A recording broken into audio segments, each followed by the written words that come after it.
Welcome to CSIS Online. The way we bring you events is changing, but we'll still present live analysis and award-winning digital media from our Dracopolis Ideas Lab. All on your time, live or on demand. This is CSIS Online. Good morning, good afternoon. My name is Judd Devermont, and I'm delighted to welcome you to Partnering for Peace in Sudan, a conversation with Senator Van Hollen and Sudan's Ambassador to the United States, Nureldin Satti. Just a quick disclaimer, due to a Portuguese labor strike, I'm broadcasting from my hotel room in Praia, Cabo Verde.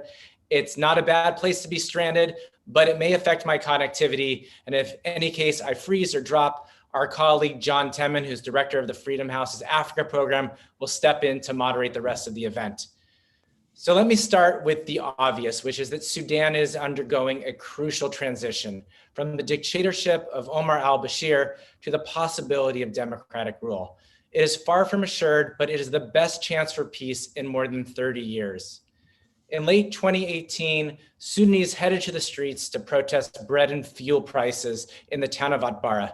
From this initial demonstration, a broad coalition of women, students, and professional classes emerged to take down the al-Bashir regime, which had been implicated in genocide and other atrocities during its 3-decade rule. The government's eventual ouster in April 2019 ushered in a hopeful yet fragile transition period, with the military and civilians sharing power to guide the country to a more peaceful, prosperous, and democratic future. It also enabled the US government to remove some of the final sanctions imposed on Sudan, including its designation as a state sponsor of terrorism. However, as I mentioned, a positive conclusion to the transition period is far from certain. Let me summarize just a few challenges. First, there is an unhappy marriage between and within the civilian and military governing coalitions. Prime Minister Hamdok recently acknowledged there are cracks and divisions on the civilian side and noted deeply worrying fractures between rival military factions. Number two, the government is negotiating with rebel groups in Darfur, as well as in Southern Kordofan and Blue Nile states with varying degrees of success. The incorporation of these parties has required an elongation of the transition period and the necessity of handing out new positions in the various transitional bodies. Meanwhile, there has been an uptick in fighting in the wake of the departure of the UN-AU peacekeeping force. Number three, the country is facing a serious economic crisis. Despite the lifting of the state sponsor of terrorism designation and debt relief from many donors, including the United States, there have been shortages of key commodities and very high inflation. Protest over the economic crisis has become routine across across Sudan. Number four, Sudan's foreign relations have been under considerable strain, especially with Ethiopia.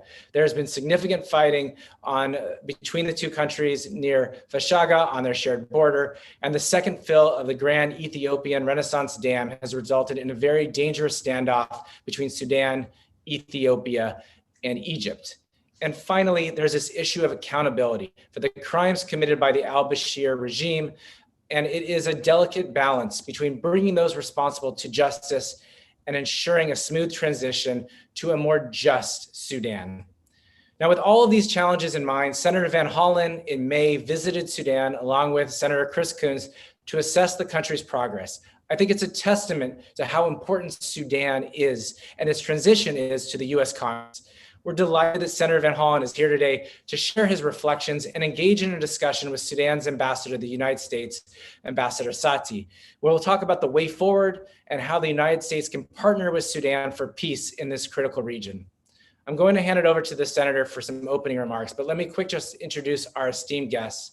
Senator Chris Van Hollen has represented the state of Maryland since January 3rd, 2017. He previously served as the U.S. Representative for Maryland's 8th Congressional District from 2003 to 2017. He is currently the chairman of the Senate Foreign Relations Committee on Africa and Global Health Policy. Ambassador Nureldin Satti is Sudan's first ambassador to the United States in over 20 years. He's a veteran diplomat, having served as the former Sudanese ambassador to France in the 1990s. Ambassador Sati has held several high-level positions at the UN and has worked on conflict situations in both the Great Lakes and the Horn of Africa. Senator Van Hollen, thank you so much for joining us today. Would you like to start with just a brief reflection on your trip, I think it would be valuable to hear your perspective on why Sudan and Sudan's transition are important to U.S. interests and what role you see for the U.S. Congress. Well, Judd, let me start by thanking you and your team at CSIS for bringing us together for today's conversation, as well as your leadership generally on issues involving Sudan, Africa, and other areas. And I must say it's a privilege and honor to be here with Ambassador Sati. We've had the chance to talk through many of these issues, and having grown up in a family of diplomats, I know a good one when I see one. And I want to thank him for everything he's doing to strengthen relations between the United States and Sudan at this critical moment. As you said, Judd, Senator Coons and I had a really, what we thought was a positive trip to Sudan in May. Both of us serve on both the Senate Foreign Relations Committee and the Appropriations Subcommittee on Foreign Operations. And we thought it was very important to visit Sudan at this moment to show our support for the transition from dictatorship to democracy. And we were impressed with all the people we met with. We met with high-level officials, Prime Minister Hamdok, the chairman of the Sovereign Council, General Burhan.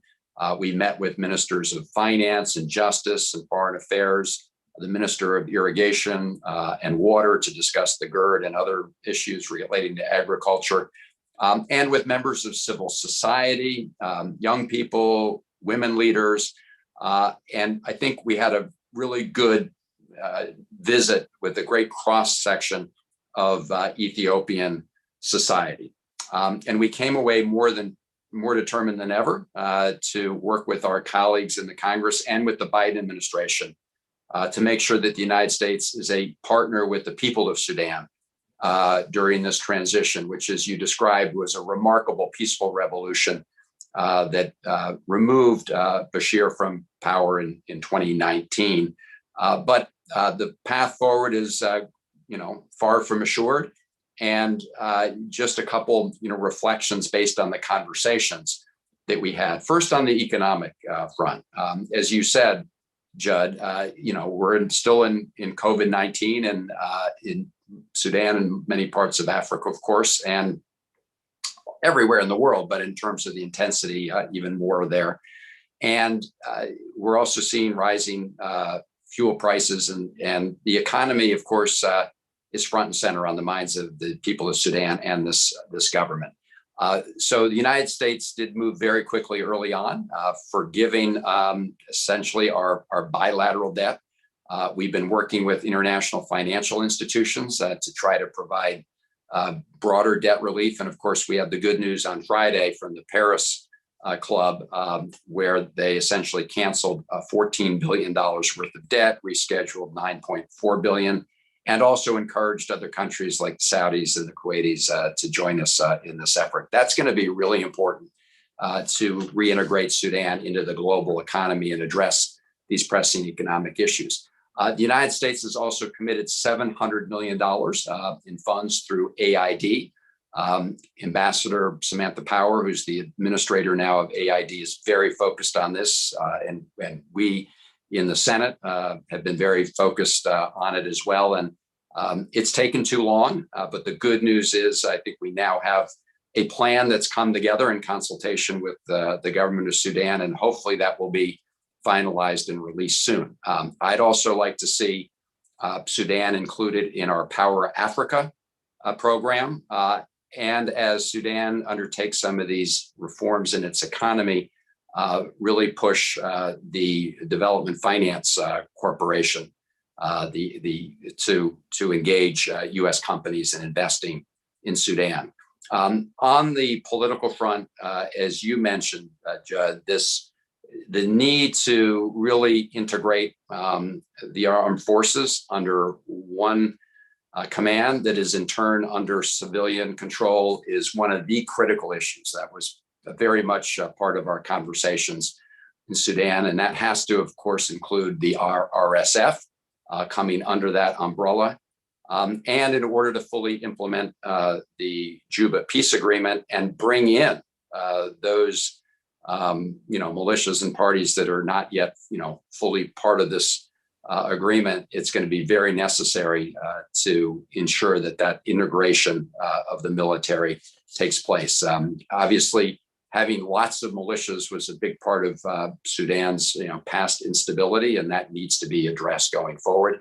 You also mentioned the need for a peace and reconciliation effort and to achieve accountability, not just in Darfur, although that's important, but other parts of Sudan. And is the Minister of Justice, a very impressive person, is very focused on that effort. We had a great conversation with him.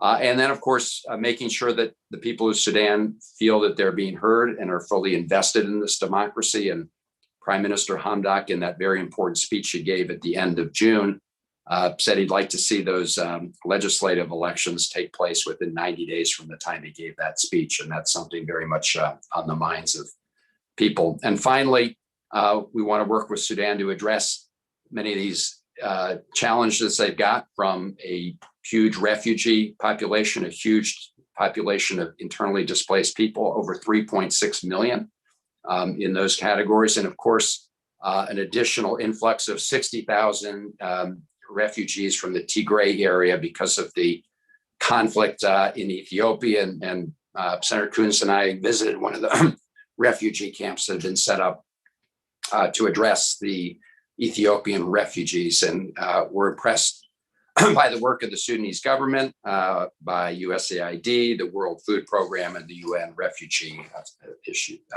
Agency. And finally, as you mentioned, Sudan is working to make this transition toward democracy and peace in a turbulent neighborhood. You've got the issues of the GERD, you've got all the instability in neighboring Chad, and so many other issues. And I was pleased that President Biden did appoint an envoy, Jeff Feltman, on behalf of the United States to address a lot of these regional issues. So let me just close where I started. Senator Coons and I had a really, what we thought was a productive, positive visit. And we are committed to working with the people of Sudan, the government of Sudan, the ambassador, to try to make sure we're successful. Sudan is a very strategically important country. And of course, the Biden administration has recentered our foreign policy on issues of democracy, rule of law, and human rights. And so it's very important that we do everything we possible to make this peaceful revolution that was started by women and young people in the streets, make it succeed as a great example of what happens when people's voices can be heard. Thanks, Senator. That was a remarkable scene setter for us, and the benefit of your on-the-ground insights, I think, will really enrich this conversation. Ambassador Sati, let me ask you if you would like to add to the Senator's opening remarks with your own perspective, and then I'm going to ask you to pivot and let's dive deep into some of the economic challenges, because I know it's something that you're working on very hard right now. Yeah, thank you very much, Judd. Let me thank you and your team and CSIS for organizing this important event. I am honored and privileged to be in company of Senator Van Hollen and thank him deeply for his support and support that we are getting from Senator Coons. Their visit to Sudan was really, very important for us. It reflected the deep interest and importance that Congress and Senate give to Sudan. And we are grateful for the support that we are having from the administration, from President Biden's administration, which has put Sudan among the priorities in Africa and in the Middle East. I couldn't actually have done it better than Senator Van Hollen. He has really highlighted, the situation in a remarkable manner, as you said. But let me say that, we knew since the beginning that it was not going to be an easy transition. We had been through transitions before. and we wanted to do it right this time around. Informal transition, as you well know, Sudan is one of the first countries in Africa who had an attempt at democracy even before independence during the self-rule period from 1953 to 1956. And we had two attempts at democracy in 1964, 1985, and this has not worked. So for us, it's very important to get it right this time around. And that's why we have taken the decision that to create a partnership, a wide partnership between civilians, within the civilian, I would say, constituency itself. There's a wide coalition of parties, groups, civil society groups, those who played a major part in the transition that has taken place, the youth, the women, those who, the professionals and the political parties. And we have worked very hard since the beginning to make sure that we have the military on the right side of history this time. And that's why we, together, we concluded this agreement, this, I would say, partnership that is not an easy one, as you said, like all partnerships. But of course, the civilians and military are coming from completely different, I would say, professional, social, cultural, and political cultures. And in order to do the necessary adjustments, it always takes a lot of time. And this we knew, but we are aware also, both of us, both civilian and military, are aware of this historical moment, and that we have to work it to make it together this time, and that democracy, the Sudanese model of democracy should work, and this Sudanese model should work as the Prime Minister has said. So an uneasy transition in which we are building a consensus for working together among the various political and military partners. And in the Prime Minister's speech, he highlighted the importance of this partnership, and he offered a plan for it to happen.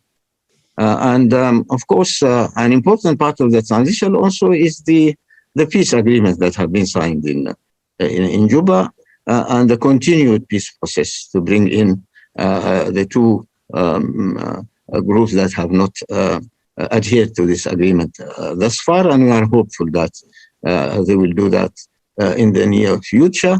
And of course, we are aware of the importance of addressing grievances that were behind, that caused the many wars that Sudan has suffered from ever since 1955.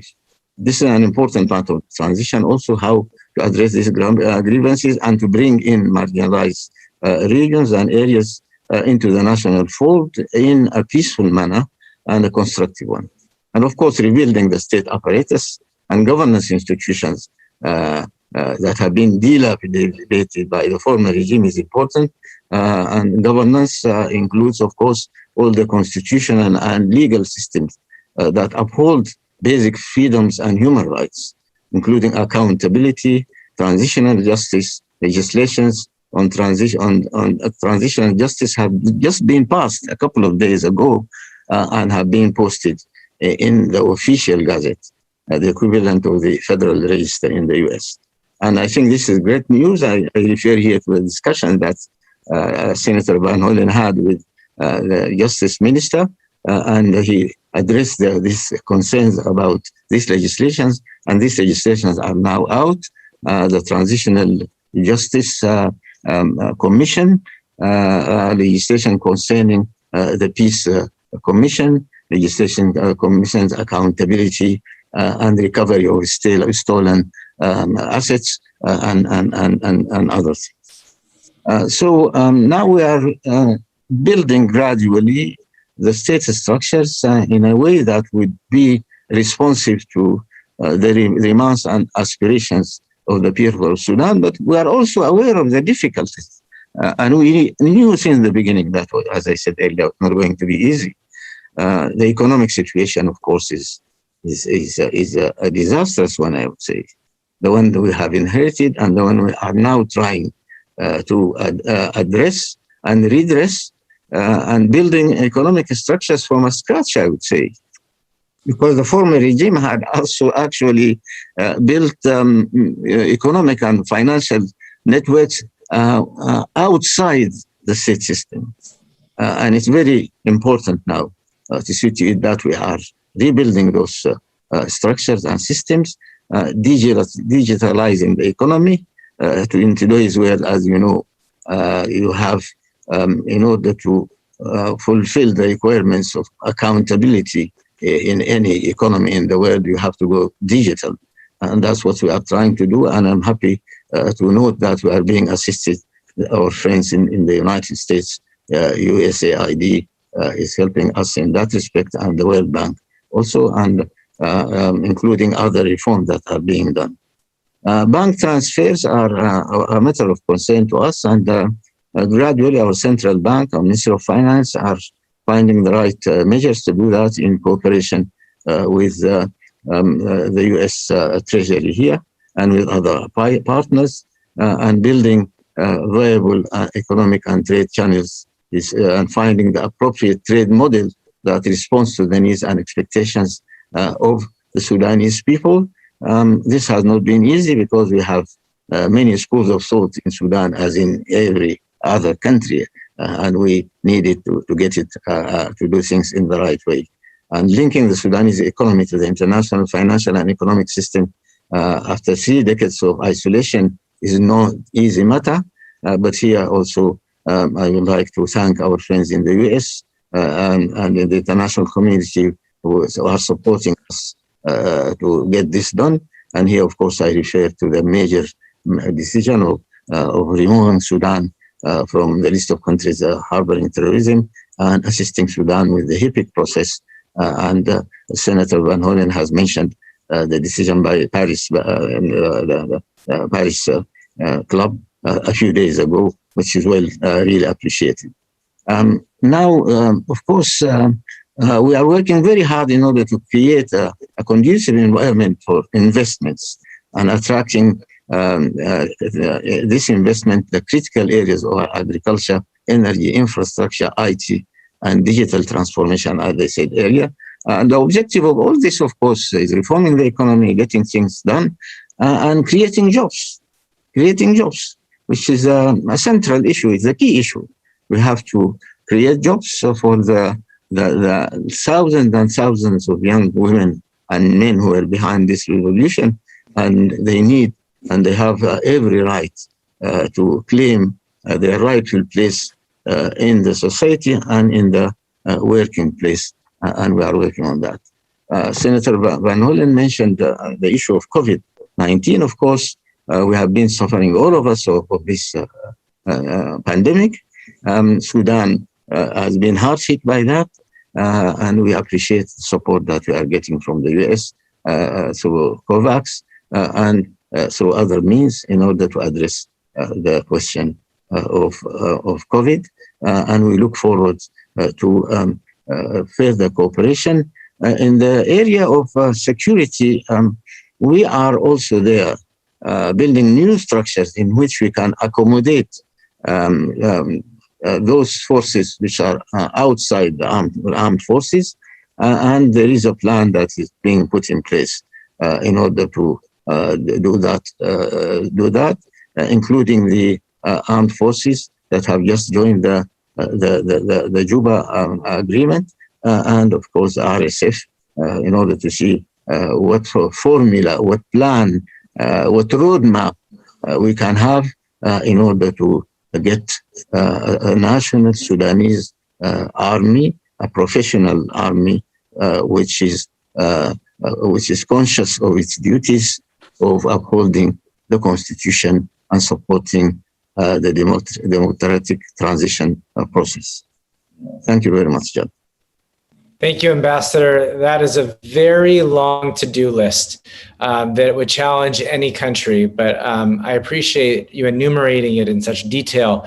It gives us a good place to continue our conversation.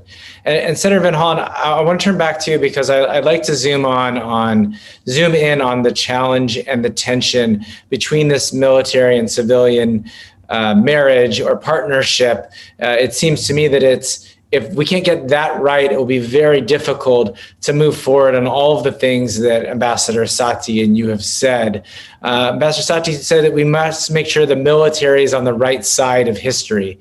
And I wanted to get your read on that. In your impression, can they work together or at least just make enough progress to integrate the RSS, to implement the Juba Accord? What is your sense of where we are in terms of this partnership and what the US could or Friends of Sudan do to help make sure it moves along? And then it would be helpful, I think, at this juncture as well to hear some of the other big risks to the transition in your mind, and particularly, around accountability and justice.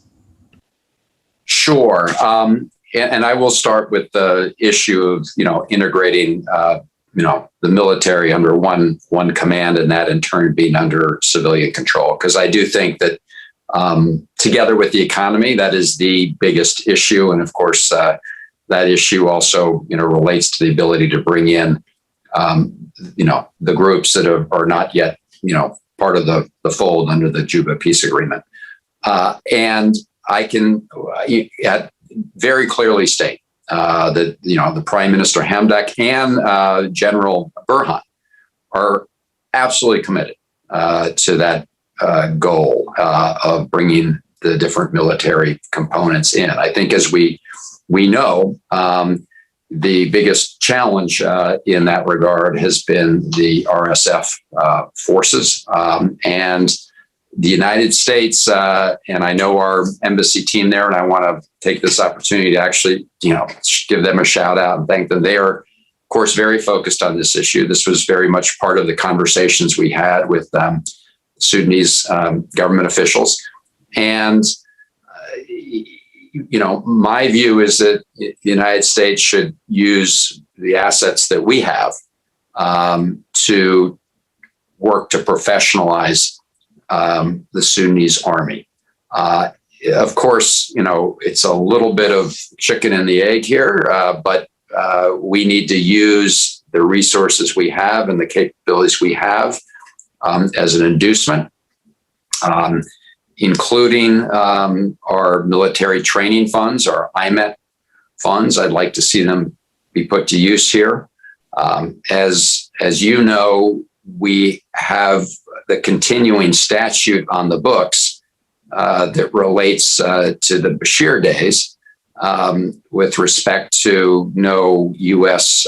security assistance directly flowing. And so this is an area we're going to have to explore changing, given the obviously changed circumstances on the ground with this new government that is committed to the transition to democracy. So that is something we'll have to look at, not just look at. I'd like to see us amend it. But in the meantime, we should be identifying the resources that we can bring to bear on that effort. And I do think the economy, the issue of unifying the military under civilian control, and as you just said, addressing the issues of accountability for crimes and atrocities that have been committed is going to be a very important part of signaling to the people of Sudan that, things are different and that this government has learned the lessons from its past. Clearly, there are many, questions about exactly how to implement that, set up the structure. As the ambassador said, the proposal has now been released by the Minister of Justice. And I know it was his intent to have a series of conversations around the country to really bring the people of Sudan together in these listening sessions as to how best to design, complete the design and implement that accountability process so that it achieves the goals of reconciliation and bringing people together and accountability without jeopardizing the fragile move toward democracy. Thanks, sir. I think that's a very wise diagnosis, and I agree with a number of those policy recommendations are really critical to put Sudan in the right direction. We've, for the most part, focused on the internal challenges, although both you and Ambassador Sati alluded to some of the foreign policy challenges, and I'd like to spend a little time just getting deeper into them because they're at the top of many people's minds right now. Ambassador Sati, Sudan cannot have a successful transition if it is stuck in very difficult foreign policy conflicts with its neighbors, and particularly here I'm talking about Ethiopia. So we've got the border dispute over Fashaga, we've got the GERD, which is right now nearing the end of its second fill. What are the ways that we can work together to de-escalate these tensions and to resolve some of these challenges so that we can get back to the work of Sudan's transition? Yeah, thank you, Judd. Let me thank Senator Van Hollen for the points that he mentioned concerning the helping Sudan with this security sector reform and removing some of the restrictions that had been imposed under Bashir, and which to my mind are no longer relevant, actually, because the change that has taken place in Sudan is not a military coup. It is a revolution led by the people under the eyes and within the earshot of the world. And it is those military themselves who went to the military command and requested the military to assist them to topple al-Bashir, which the military have done. We can say, yes, they had their own ideas about it. They are still, espousing some of extra. But the main message is that they are partners and that we agreed on a constitutional document that we are implementing now, and we are working together in good faith in order to implement what we have agreed upon, and including the peace process, which is very important in this context. So my plea is that this situation be understood in the U.S. in general, in the administration and in Congress, and that we are not dealing with a Bashir-like regime anymore. And I think this is my plea, and I'm happy that Senator Van Hollen has the same views and ideas, and we would welcome, of course, using U.S. assets in this respect, and whatever additional assistance can be given to us will be most appreciated. On regional issues, let me say, basic facts and principles. Ethiopia is a country which is very close to Sudan. The Ethiopian people are very close to Sudan. We have strong links, appreciation, and strong, feelings with between the two peoples. And it is, I would say, it is abnormal that Ethiopia and Sudan be fighting. A few years ago, we have been talking about integration between Ethiopia and Sudan, and to that matter, integration within the wider IGAD region.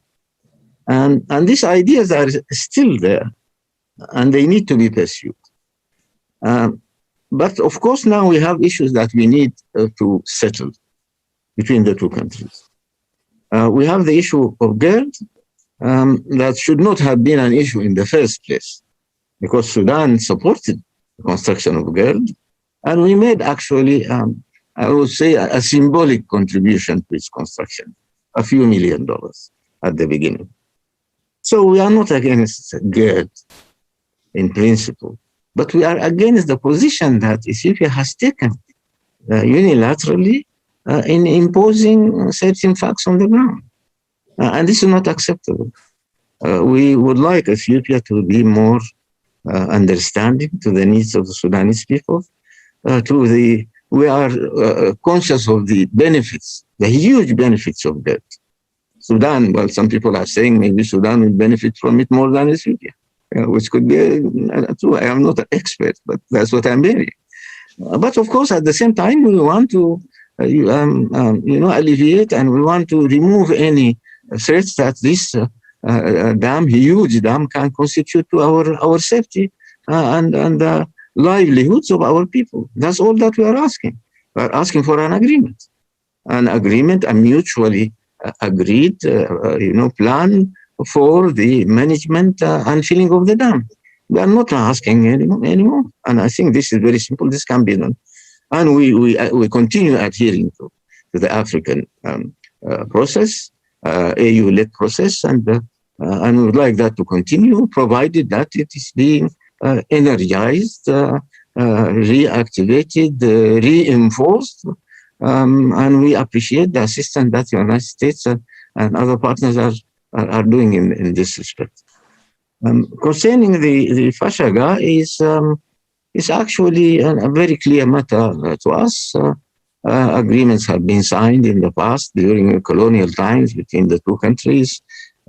Whether we like it or not, those agreements have been endorsed by the OAU, the Organization of African Unity, at its inception in 1963, 64, and we adhere to that. And we are against the changing, borders of countries just because one country or the other feels the need to do it. And we are ready to negotiate today with Ethiopia. If the Ethiopians accept to negotiate and talk about what can be done in that respect, we are ready to do it, even today. We are concerned, of course, about the internal situation in Ethiopia, naturally, because it affects us. Ethiopia has been, since 1972 and 2019, they assisted us with our own problems. And we do not understand why Ethiopia refuses that Sudan help them out with their own problems. Particularly that now Sudan is leading IGAD. And Ethiopia has been leading IGAD for over a decade.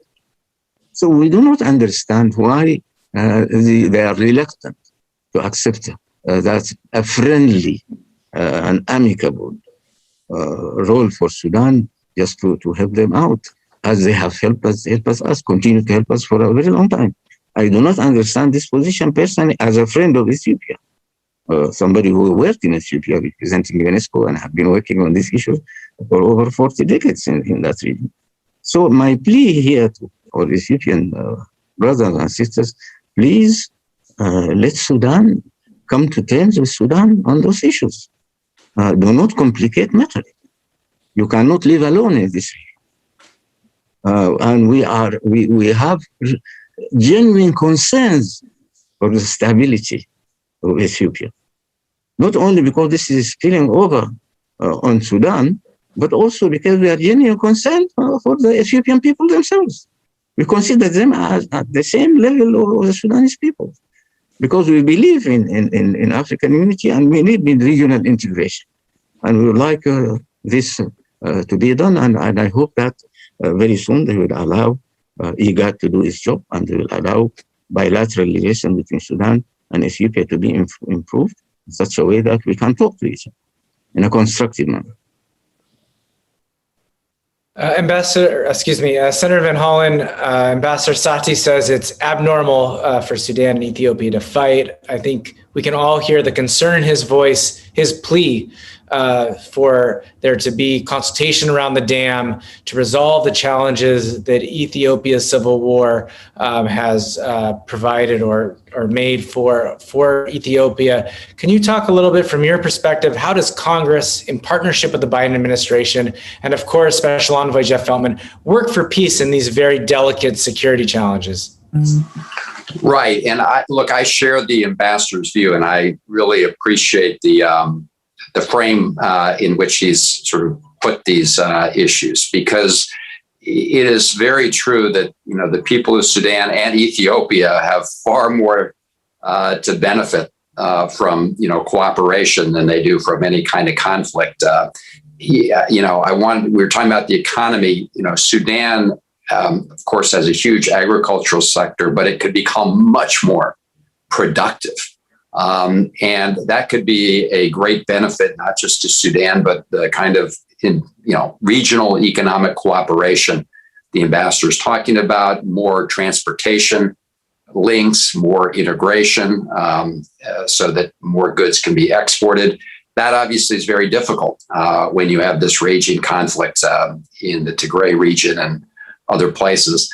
And so the United States and the Biden administration have been very focused on, trying to resolve the dispute in Ethiopia and to help Sudan and others with the, immediate refugee crisis. We talked about 63,000 Ethiopian refugees from the Tigray region there.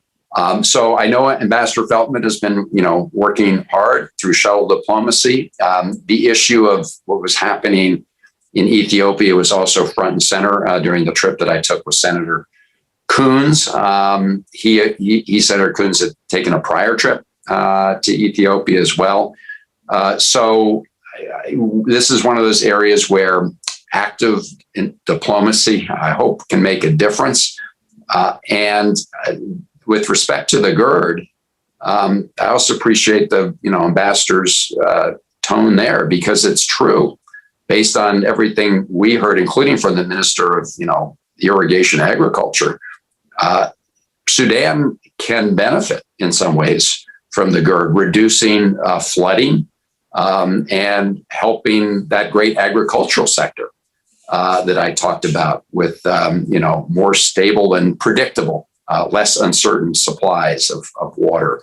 And so that's another area. And, the ambassador said that, Sudan doesn't object to the GERD. It just wants some clear understanding of, what's going to happen. With regard to the al-Bashir reason, I agree with the ambassador that issue has been previously litigated and resolved as a matter of international law. And as you know, Sudan had essentially I don't know if it was written or unwritten agreement with Ethiopia, and the Amhara farmers have continued to be able to farm that land productively, which is just another example of why it's in everybody's best interest to both resolve the conflict in Ethiopia and the issues around the GERD. And again, Ambassador Feltman has, been in regular communication with the Senate Foreign Relations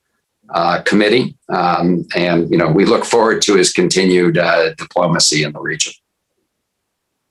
Thanks, Senator. 45 minutes goes very quickly when you're talking about a country as complex as Sudan. I feel like we've only been able to scratch the surface. Weren't able to talk about the massacre in Khartoum and accountability, or really sort of walk through some of the challenges of the election. But I would like to give first you, Ambassador, and then Senator, just a chance for a closing 1-minute remark before we wrap up today's event. So Ambassador Sati, let me have you go first. No, thank you very much, Judd. And once again, let me thank you, your team, and CSIS for having organized this important event, and how grateful I am to be in the company of Senator Van Hollen, and we share the same ideas about issues as always. And here also, in conclusion, I would like to express also our thanks and appreciation to Congress, to Senate, to the administration, and to Ambassador Feltman and his team for the wonderful work that they are doing, and to say that the U.S. and Sudan are working closely on regional issues in order to see how we can work together to resolve those issues. So we are thankful for that. Thank you very much. Thanks, Ambassador. Senator Van Hollen.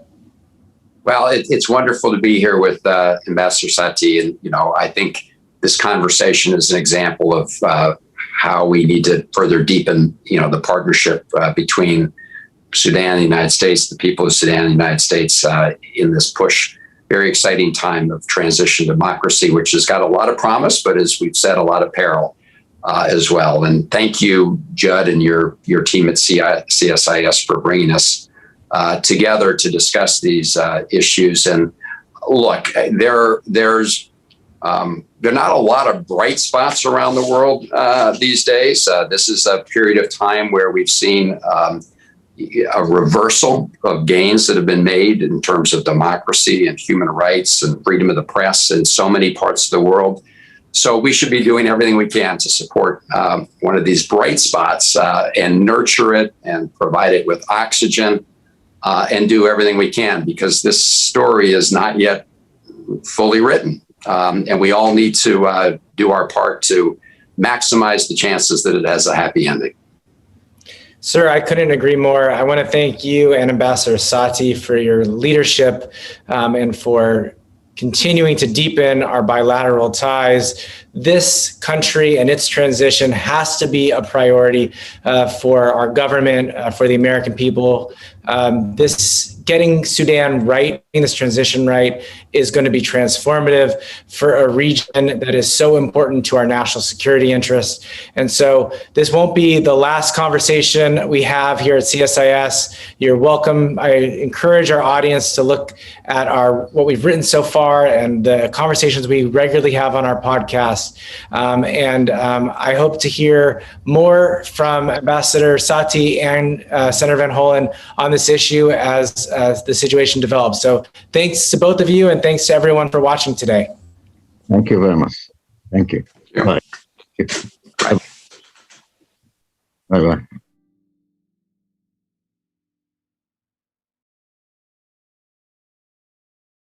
Bye-bye.